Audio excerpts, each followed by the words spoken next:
गोपाल भाई की दुकान पे आग लग गई। 006। अबे क्या हुआ? कोई नहीं जानता था कि इस एक पल में कितनी जिंदगियां बदल जाएंगी। 014। प्लीज।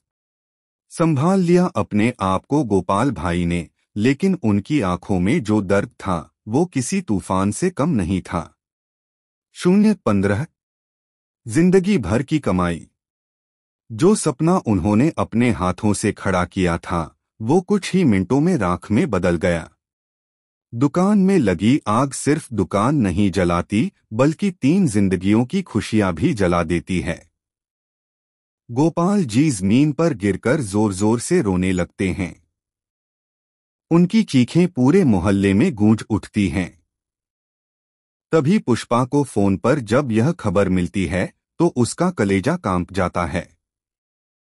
वो दौड़ती हुई अनु को लेकर मौके पर पहुंचती है। अनु, जिसके हाथ अब भी आर्य की आवाज की मिठास से कांप रहे थे, उस पल में टूट जाती है।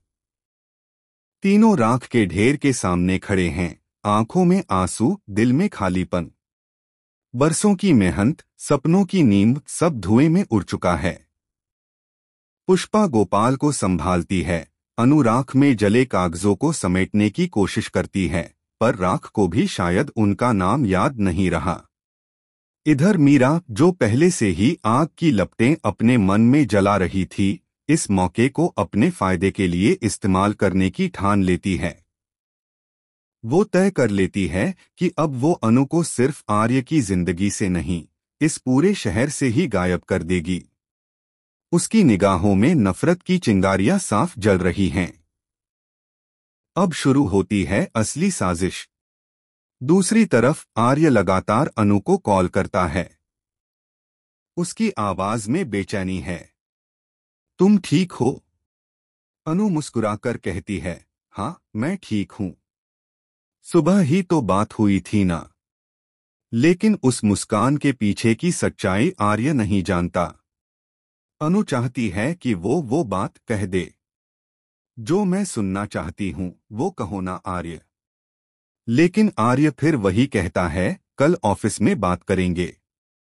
और फोन कट जाता है। उसके बाद अनु का चेहरा चमक उठता है। वो नाचती है, झूमती है, अपनी ही दुनिया में खो जाती है।